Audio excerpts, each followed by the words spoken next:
Selamat datang. Hari ini kita akan membahas sebuah keterampilan yang kelihatannya sepele, tapi sebenarnya fundamental banget bagi siapapun yang ingin memimpin, yaitu kemampuan berkomunikasi dan menginspirasi lewat cerita.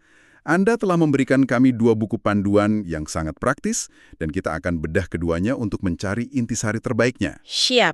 Yang pertama ada Leadership Skills, edisi kedua, oleh Ferguson. Anggap aja ini buku fondasi ya.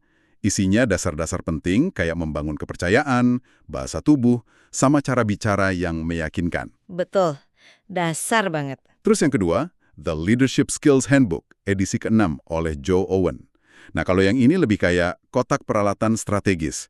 Isinya 100 keterampilan praktis dengan penekanan kuat pada storytelling. Gimana caranya mengubah data jadi sebuah gerakan. Dan yang menarik di sini ya, meskipun gaya kedua buku ini beda, tapi kesimpulannya sama loh. Oh ya, Kepemimpinan itu bukan soal posisi di struktur organisasi, tapi soal pengaruh. Dan pengaruh itu lahirnya dari komunikasi yang kuat. Ada kutipan bagus dari buku Ferguson. Dia bilang, tugas orang pemimpin adalah membantu orang lain memberikan kontribusi terbaik mereka menuju tujuan bersama. masuk akal. Nah, itu kan mustahil terjadi kalau komunikasinya datar. Apalagi kalau nggak inspiratif. Betul sekali. Oke, kalau gitu mari kita langsung masuk ke dagingnya. Joe Owen di bukunya itu memulai dengan sebuah eksperimen pikiran yang sederhana tapi ngena banget. Coba deh Anda ingat dan jelaskan sebuah spreadsheet yang Anda lihat sebulan lalu. Wah, sulit. Detail angka-angkanya, baris dan kolomnya. Susah sekali kan? Sekarang, coba ingat dan ceritakan kembali sebuah kisah menarik yang Anda dengar bulan lalu. Jauh lebih mudah. Kenapa bisa gitu ya? Kenapa cerita jauh lebih lengkap di otak kita? Nah, ini inti dari segalanya. Otak kita itu secara biologis emang nggak dirancang buat mengingat daftar data, tapi buat mengingat narasi.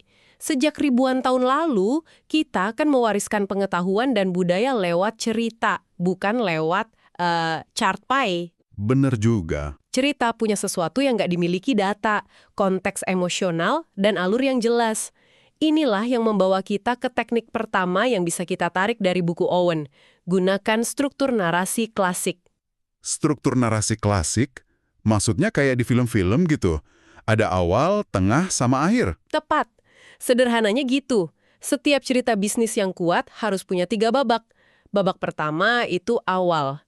Di sini Anda paparkan tantangan atau masalahnya. Status quo-nya gimana dan kenapa itu jadi masalah. Oke. Babak kedua itu perjalanan. Ini bagian tengahnya. Di sini Anda jelaskan gimana tantangan itu diatasi, aksi apa yang diambil, perjuangannya kayak apa. Dan babak ketiga adalah akhir, resolusinya. Apa solusinya, apa pelajarannya, dan seperti apa dunia baru yang lebih baik setelah masalahnya beres. Tanpa struktur ini, presentasi Anda cuma jadi kumpulan fakta acak aja. Nah, ini jadi teringat contoh legendaris dari buku Owen soal Hari Buruk Ivan. Ivan ini kan seorang manajer yang awalnya gagal total, meyakinkan timnya dengan puluhan slide PowerPoint penuh data. Timnya malah sibuk berdebat soal angka. Bisa kita bedah kasus Ivan ini pakai struktur narasi tadi? Tentu, ini contoh yang sempurna. Kegagalan awal Ivan itu karena dia cuma menyajikan data, tanpa narasi. Tapi kemudian, dia ubah taktik. Dia maju ke depan flip chart dan gambar sebuah cerita sederhana. Itulah awalnya. Dia gambar tim mereka di satu sisi sungai yang penuh bahaya, terus kompetitor digambarkan sebagai monster yang menyerang. Oh. Situasinya langsung kelihatan genting. Jadi tantangannya langsung visual dan jelas ya? Lalu perjalanannya? Perjalanannya itu jembatan yang dia gambar. Jembatan yang menghubungkan sisi sungai berbahaya itu ke seberang. Di seberang sungai, dia gambar padang rumput hijau yang subur. Ini visinya, tempat yang aman dan penuh peluang. Jembatan itu adalah proyek atau strategi yang harus mereka kerjakan bareng-bareng. Oke. Dan akhirnya adalah gambaran tim yang berhasil menyeberang dan sampai di padang rumput hijau itu. Itu dia. Dalam sekejap, semua perdebatan soal angka berhenti. Timnya langsung paham situasinya. Ini membawa kita ke teknik kedua, kan? Yaitu sederhanakan pesan utama. Gambar Ivan itu intinya cuma, kita dalam bahaya, kita harus ke seberang lewat jembatan ini sekarang juga. Tepat sekali. Kekuatan cerita Ivan itu bukan cuma di strukturnya, tapi pada kesederhanaannya yang radikal. Dia menyaring puluhan slide data yang rumit jadi satu gambar, satu pesan inti yang nggak bisa diperdebatkan lagi. Pemimpin hebat itu bisa mengubah kompleksitas jadi kejelasan. Mereka nggak bikin orang merasa bodoh dengan data rumit, justru bikin semua orang merasa pintar karena pesannya gampang banget dipahami. Oke, jadi kita udah punya dua teknik. Pakai struktur narasi klasik dan sederhanakan pesan utamanya. Tapi, sekedar jelas aja kan belum tentu bisa menggerakkan orang. Harus ada rasanya. Cerita Ivan tadi kan bukan cuma jelas, tapi juga bikin timnya merasa, deg-degan. Nah, Anda menyentuh poin krusial. Ini membawa kita ke teknik ketiga, sentuh sisi emosional. Disinilah buku Owen mengingatkan kita pada kerangka persuasi Yunani kuno. Usianya ribuan tahun, tapi masih relevan banget. Logos, etos, dan pathos. Anggap aja ini resep persuasi. Logos, etos, pathos. Oke, mari kita bedah satu persatu secara santai. Logos itu apa? Logos itu logika. Argumen rasional Anda, data, fakta, bukti. Ini menjawab pertanyaan di benak audiens, kenapa ini masuk akal? Tanpa logos, pesan Anda cuma omong kosong. Oke, logikanya. Lalu ada etos, ini kredibilitas Anda. Ini menjawab pertanyaan, kenapa saya harus percaya pada Anda? Ini soal membangun kepercayaan lewat rekam jejak, keahlian, dan kejujuran. Dan yang terakhir, pathos. Pathos, nah inilah emosi. Ini yang menjawab pertanyaan, kenapa saya harus peduli? Fakta dan logika bikin orang berpikir, tapi emosilah yang bikin orang bergerak. Cerita Ivan tadi kuat karena pathosnya.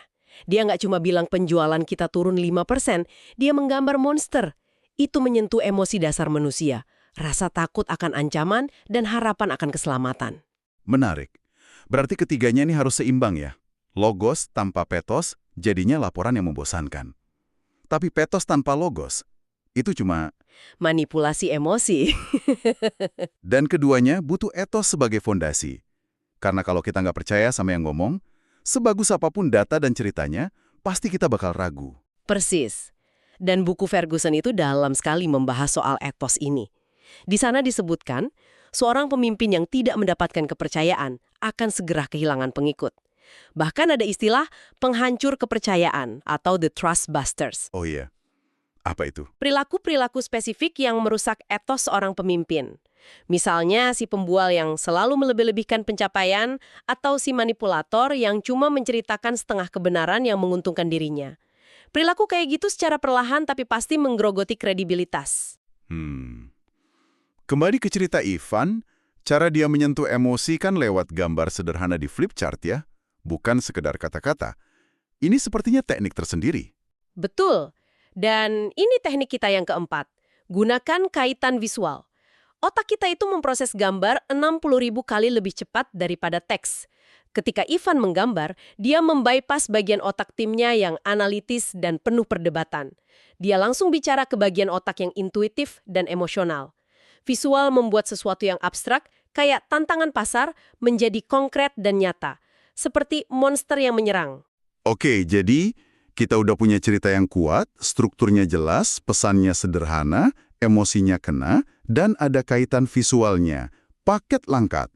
Tapi, semua ini bisa sia-sia kalau cara kita menyampaikannya kaku, gugup, atau nggak meyakinkan kan?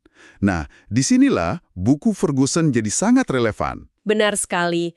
Konten adalah raja, tapi penyampaian adalah ratunya. Dan di sini kita masuk ke 3 teknik terakhir yang lebih fokus pada delivery. Teknik kelima dari Joe Owen adalah tunjukkan 3E, energy, enthusiasm, dan excitement. Energi, antusiasme, dan semangat. Audiens Anda nggak akan pernah lebih bersemangat tentang sebuah ide daripada Anda sendiri. Tapi soal energi ini kadang orang salah kaprah ya. Disangka harus jadi heboh, teriak-teriak, atau super ekstrovert.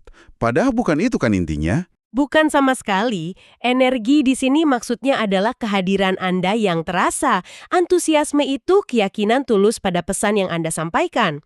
Owen kasih tips praktis. Buang naskah Anda, hafalkan pembuka dan penutup, tapi biarkan bagian tengahnya mengalir kayak percakapan. Oh, supaya lebih natural ya? Betul. Lalu buat slide yang super sederhana. Ingat prinsipnya, slide bodoh, presenter cerdas, bukan sebaliknya. Jangan biarkan audiens membaca slide buat mereka mendengarkan Anda. Dan ini nyambung sekali dengan teknik keenam yang banyak dibahas di buku Ferguson. Gunakan bahasa tubuh yang membangun kepercayaan, karena energi dan antusiasme itu kan diproyeksikan lewat tubuh kita ya. Tepat. Ferguson menekankan hal-hal mendasar tapi sering dilupakan. Berdiri dan duduk tegak. Bukan cuma soal sopan santun, tapi ini memproyeksikan rasa percaya diri. Lakukan kontak mata. Buku itu bilang, kontak mata menginspirasi kepercayaan. Ada cerita menarik tentang Kelly, seorang staf yang dianggap nggak kompeten oleh atasannya. Bukan karena hasil kerjanya, tapi karena bahasa tubuhnya yang lesu dan selalu menghindari kontak mata. Jadi bahasa tubuh ini adalah bagian dari etos kita di lapangan ya. Kredibilitas itu bukan cuma soal CV atau jabatan, tapi juga soal bagaimana kita hadir di sebuah ruangan. Apa yang kita katakan dengan tubuh kita harus sinkron dengan apa yang keluar dari mulut kita. Betul sekali. Jika Anda bilang, saya sangat antusias dengan proyek ini, tapi bahu Anda membungkuk dan mata Anda melihat ke lantai. Pesan mana yang akan dipercaya orang? Tentu pesan dari bahasa tubuh Anda. Benar-benar. Ferguson juga mengingatkan untuk menghindari kebiasaan buruk berbicara seperti mengisi jeda dengan, atau gini loh. Lebih baik berhenti sejenak, ambil nafas, keheningan singkat justru menunjukkan Anda sedang berpikir dan percaya diri. Ini semua membawa kita pada puncak dari semua teknik ini, yang ketujuh, yang mengikat semuanya jadi satu. Apa itu? Autentisitas, keaslian. Ini adalah benang merah yang menghubungkan kedua buku. Cerita terbaik menurut Owen adalah cerita yang datang dari hati, yang benar-benar Anda yakini. Penyampaian yang paling meyakinkan menurut Ferguson adalah yang terasa asli, bukan dibuat-buat. Anda nggak perlu meniru gaya presentasi Steve Jobs atau siapapun. Anda harus menemukan suara Anda sendiri. Para penghancur kepercayaan yang disebut Ferguson, si pembual, si manipulator, semuanya adalah bentuk dari ketidakaslian. Orang bisa mencium kepalsuan dari jarak 1 kilometer. Jadi, autentisitas ini bukan cuma soal jadilah diri sendiri ya. Tapi soal keselarasan total antara pesan Anda, emosi Anda, kredibilitas Anda, dan cara Anda menyampaikannya secara fisik. Semuanya harus sinkron. Tepat. Ketika semua itu selaras, saat itulah Anda tidak sedang berpresentasi lagi. Anda sedang memimpin. Baiklah, mari kita coba rangkum. Dari kedua buku panduan ini, kita berhasil menyaring 7 teknik praktis. Intinya, bukan cuma soal belajar ngomong di depan umum, tapi soal bagaimana kita sebagai pemimpin pertama-tama mengklarifikasi visi kita lewat struktur narasi dan pesan yang sederhana. Betul. Lalu, membangun koneksi emosional dengan menyentuh sisi patos dan menggunakan kaitan visual. Dan terakhir, menunjukkannya lewat kehadiran kita yang penuh energi, didukung bahasa tubuh yang membangun kepercayaan, dan yang terpenting, berakar pada autentisitas. Pada akhirnya, semua teknik ini, mulai dari struktur narasi sampai pentingnya kontak mata, semuanya bertujuan untuk satu hal. Membangun kepercayaan untuk menginspirasi tindakan. Anda nggak perlu jadi orator ulung, Anda hanya perlu menjadi komunikator yang otentik, yang benar-benar memahami audiens Anda, dan menyajikan pesan dengan cara yang tidak hanya dimengerti oleh pikiran mereka, tapi juga dirasakan oleh hati mereka. Nah, sebagai penutup, kami nggak mau ini hanya jadi wawasan saja. Kami ingin Anda bisa langsung mempraktikannya. Jadi kami sudah merangkum ketujuh teknik ini menjadi sebuah tantangan 30 hari yang bisa Anda coba. Betul, rencananya sederhana. Di minggu pertama, fokuslah pada fondasi, teknik 1 dan 2. Latih setiap hari untuk membingkai email, update singkat, atau bahkan ide di kepala Anda ke dalam struktur narasi. Apa tantangannya, apa aksinya, apa hasilnya. Oke, jadi latihan struktur dan simplifikasi pesan. Sederhanakan pesannya menjadi satu kalimat inti. Lalu minggu kedua? Di minggu kedua, naik level ke emosi, teknik 3 dan 4. Saat Anda melihat data atau laporan, tanyakan, apa emosi di balik angka ini? Cerita apa yang bisa diangkat? Coba juga visualisasikan ide Anda, entah dengan sketsa sederhana di kertas atau dengan metafora yang kuat. Menarik. Lanjut di minggu ketiga, fokus pada penyampaian. Teknik 5 dan 6. Coba rekam diri Anda sendiri saat rapat via video call selama 1 menit. Tonton kembali. Wah, Itu menantang. Iya, perhatikan tingkat energi Anda, kontak mata Anda dengan kamera, postur duduk Anda, lakukan perbaikan kecil setiap hari. Oke, dan minggu terakhir? Dan di minggu keempat, saatnya integrasi. Teknik 7.